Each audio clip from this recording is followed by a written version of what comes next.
grim prophecy delivered by Ukraine's top general has materialized into a battlefield catastrophe with terrifying speed. The strategic city of Pokrovsk, a linchpin of Ukraine's eastern defense and a critical logistic hub, is on the verge of falling to advancing Russian force. Ukrainian military sources on the front lines have confirmed that the defensive lines around the city have buckled and, in some places, broken entirely. The primary causes for this collapse is exactly what General Alexander Syrsky warned of in his desperate public appeal. A catastrophic lack of tank ammunition that has left Ukrainian armor brigades unable to counter the relentless onslaught of Russian mechanized columns. This military disaster is unfolding in real time, serving as a brutal and bloody postscript to General Syrsky's plea and transforming the ongoing political crisis in Kyiv into a full-blown national emergency. The faltering defense of Pokrovsk now threatens not only to withdraw the map of the war, but to render the planned August peace summit early obsolete before it can even convene. Pokrovsk has long been recognized by military strategists as one of the most important defensive strongholds in the entire Donbas region. It served as a vital railway and road junction through which a significant portion of the supplies, ammunitions, and troops rotations for the Eastern Front have flowed. Its capture by Russia would not just be a symbolic victory. It would be a strategic calamity for Ukraine. A Russian flag over Pokrovsk would effectively sever key Ukrainian supply arteries, unhinge the entire southern portion of the Eastern Front, and open a direct path for Russian forces to advance on other major population centers in the Dnipropetrovsk region. For months, the city's defenses, anchored by some of Ukraine's most experienced tank brigades, had held firm against repeated Russian attacks. That reality has now changed. Reports from the battlefield paint a harrowing picture of a one-sided fight. Russian armored groups, spearheaded by modern T-90M tanks, are reportedly punching through Ukrainian lines with a confidence not seen in months. They are exploiting the very weakness General Syrsky's announced to the world. Ukrainian tank crews sitting in their T-64 and T-80 tanks are forced to watch as Russian armor advances, unable to fire their main cannons. Their roles have been tragically reduced to using their machine guns for close-in defense or acting as decoys. A desperate tactics that has led to devastating losses. A junior Ukrainian officer communicating with a journalist via a secure messaging app described the situation in stark terms. It is a slaughter. We see them. We have them in our sights, but we have no shells to fire. We have become the targets. We are fighting tanks with machine guns and shoulder-fired rockets, but you cannot stop a whole column that way. They just keep coming. Pokrovsk is being given away, not because we lack courage, but because we lack ammunition. This battlefield collapse has poured gasoline on the political inferno in Kyiv. On Independence Day, the news from Pokrovsk has transformed the mood of the protests from angry defiance to pure fury. The crowds have swelled dramatically, and the calls are no longer just for the repeal of President Zelensky's emergency decrees, but for his immediate resignation. The narrative that he is a failed leader, out of touch with the reality of the front while consolidating his own power, is now cemented in the minds of his opponents. Banners that once read, "Don't steal our vote," now hang next to new hastily painted sign reading, "Pokrovsk is on your hands, and you gave away our tanks." Voices. The protest movement has found its most powerful rallying cry yet, and the pressure on the government is becoming unbearable. President Zelensky, appearing visibly shaken in a brief and unscheduled late-night video address, attempted to manage the spiraling crisis.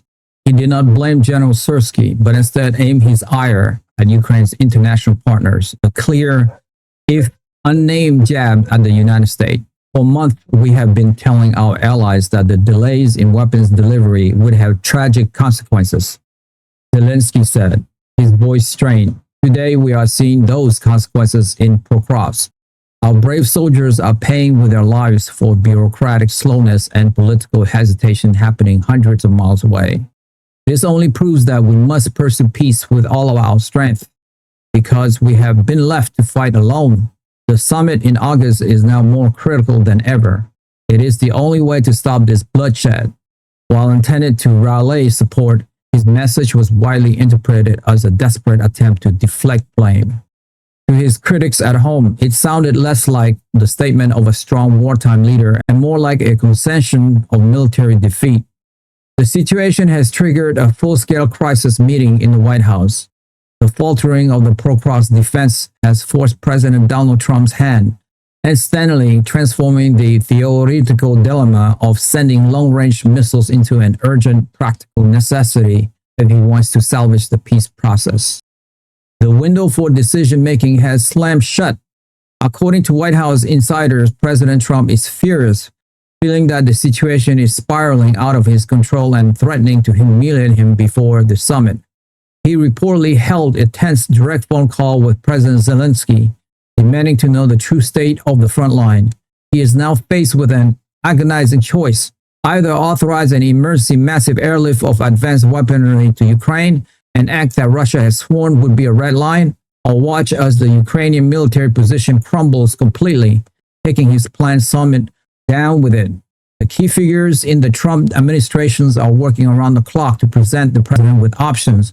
Secretary of Defense Peter Hegseth has confirmed to the National Security Council that the 125mm shell shortage is so acute that it cannot be fixed in the short term. The global supply is limited and ramping up production takes months. His assessment is stark: without a new type of weapon to offset the lack of tank firepower, the Ukrainian front in the east is at risk of a general collapse within weeks.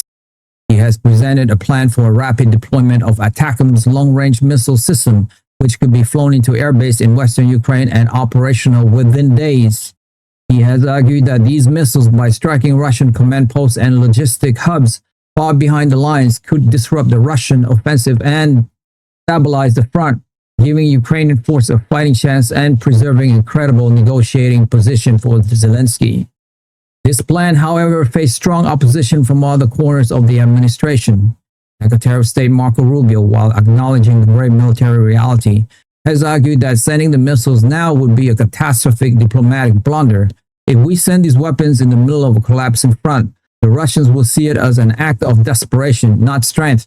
Rubio reportedly argued in a secure video conference they will see it as President Trump panicking. They will pull out of the summit, blame the United States for the escalation, and consolidate their gains on the ground. We will have the worst of all worlds: a wider war, no peace talk, and a massive new financial commitment. Rubio's position, backed by Director of National Intelligence Tulsi Gabbard's assessment of Russia's likely reaction, is to use the threat of sending the missiles as the ultimate bargaining chip to force Moscow to halt its offensive and come to the table in good faith. The economic implications are also weighing heavily. Secretary of the Treasury Scott Bessent and Secretary of Commerce Howard Lutnick have presented President Trump with a dire forecast of what a full-scale escalation would mean. It would instantly reverse the recent gains in the market, send oil prices skyrocketing again, and likely lead Russia to completely abandon the Black Sea trade corridor. Threatening global food security, the cost of the ATACMS missile package alone would be in the billions, a figure that would be fiercely opposed by a growing number of lawmakers. The administration, which include officials like Small Business Administrator Kelly Loeffler and Secretary of Labor Lori Chavez de Remer, is deeply concerned about the domestic economic impact of reigniting the conflict. Predictability: Moscow is capitalizing on its military success with diplomatic arrogance. The Russian ambassador to the United Nations stated in an interview that the special military operation is proceeding successfully and according to plan. He added a chilling new condition to the prospect of a summit. The realities on the ground have changed significantly since the talks in Istanbul. Any future negotiation must begin with a recognition of these new realities. The heroic action of the Russian army are liberating new territories, and their status is not up for debate. This statement is a clear signal that Russia is raising its price for peace. They believe they are winning the war and may no longer feel the need to offer any concessions. They can sit back, watch the Ukrainian defense crumble and the political infighting in Kyiv intensify, knowing that their leverage increases with every village they capture. The fall of Pokrovsk now seems not a question of it, but when. Its loss would be a military and psychological blow from which President Zelensky's government might not recover. His authority is evaporating at home, his army is being bled white at the front, and his main international backers is paralyzed by a monumental decision. The August summit, which a short time ago was heralded as a historic breakthrough, now hangs by a thread. Its fate depended on the desperate defense of a single city. The world watched, holding its breath, as the crisis reached its apex. The entire architecture of the peace process, built so carefully in Istanbul, is faltering along with the defense of Pokrovsk. The focus of the world is no longer on the negotiating table, but on the Oval Office, where President Trump must make a decision that will either escalate the war or preside over its conclusion on Russia's term. Many of my listeners, like 70%, haven't subscribed to my YouTube channel, and so many of you don't even know that you haven't subscribed. That is actually what makes the show going. It's almost like you're making a donation to the show. So that's why I ask again and again, because it enables us to grow and grow and grow. And we're going for the long haul here. And listen, if this is your first time listening to Soaking Rich, you don't have to subscribe. You guys, your first one's on me. But if you have watched this show before, it's like you are a freeloader now. So all I would ask you is, if you have seen this show before and you like it, help me, help my team here.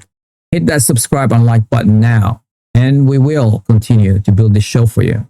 That I swear. Thank you to all of you guys who have subscribed. It means a lot to me. Thank you so much. That's all for me for today. I will see you soon. Bye for now.